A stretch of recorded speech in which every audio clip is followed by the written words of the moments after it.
Her ved MIR bygger vi mobile robotter, som kan bære 100, 200, 500 og 1000 kilo, samt vi udvikler den software, der kan få robotterne til at navigere rundt i et komplekst miljø. Vi er også en teknologisk virksomhed, som aktivt går ind og hjælper deres kunder med at blive mere effektive, mere produktive.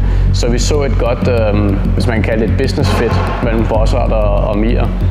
Den største udfordring, vi har som en ny virksomhed, der vokser rigtig meget, er at få fastlåst processer om, hvordan vi gør tingene. Vi har jo den holdning, at MIR skal jo være gode til at samle robotter, få nogle robotter ud af døren til deres kunder, og så skal vi nok være gode til at komme med de rette løsninger, når det kommer til samlingerne i robotterne. Vi startede rejsen med at få 2 drenge fra Bossart ud og gå igennem alle de skruer, bolde, skiver, popnitter, som vi bruger til at samle vores små robotter.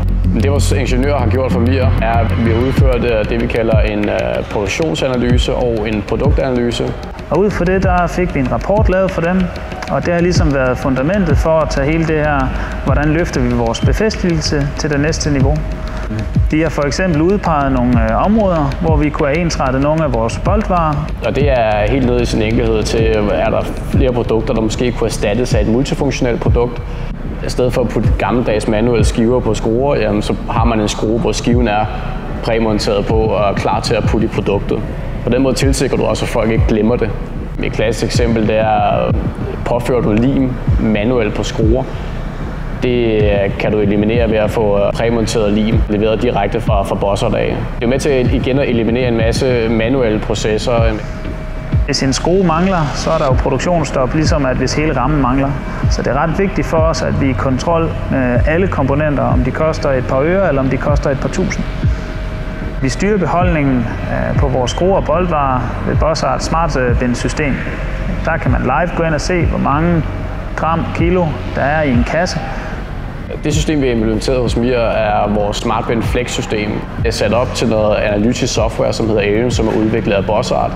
Og i hver kasse har man forprogrammeret et minimumantal. Når minimumantallet så bliver ramt, så autogenererer systemet selv en ordre. Så det er rigtig nemt, og det er rigtig fint, og det kører sådan set helt af sig selv. Og i Arium, der kan du trække en masse forskellige rapporter. En rapport, som er meget populær, er vores lagerstatusrapport. Det er ret så præcist, faktisk så præcist, at du kan aflevere det til revisoren. Det vil sige, at det er revisionsgodkendt. Vi vælger vores leverandører ud fra mange forskellige kriterier. De skal kunne levere den rigtige kvalitet, og de skal have kapacitet til at være med på den vækstrejse, som vi også er på. Og så er det også et plus, hvis de kan samtidig være med til at udvikle vores forretning. Komme med gode idéer med, hvordan man kan gøre tingene en lille smule anderledes. Butleren er jo et sjovt samarbejde, som vi egentlig indledte med MIR, i og med at vi faktisk har nogle ting, som godt kunne køre sammen. Butleren er vores robot, der ligger og kører rundt i vores produktion, hvor vi har alle vores skruer og boldvarer på. Når linjen har tømt deres kasser med skruer og boldvarer, så kan de kalde på butleren, og så kan de genopfylde deres kasser. En anden ting, det også gør, det er jo, at når du modtager varer i varemodtagelsen, kan du reelt set køre hele regionen ned til varemodtagelsen og fylde regionen op direkte nede i varemodtagelsen. Jeg ser meget Bossart som en samarbejdspartner, og det med at få automatiseret og optimeret ting her og der, det frigiver nogle ressourcer, som man kan bruge på noget andet, der er lidt mere værdiskabende for kunden.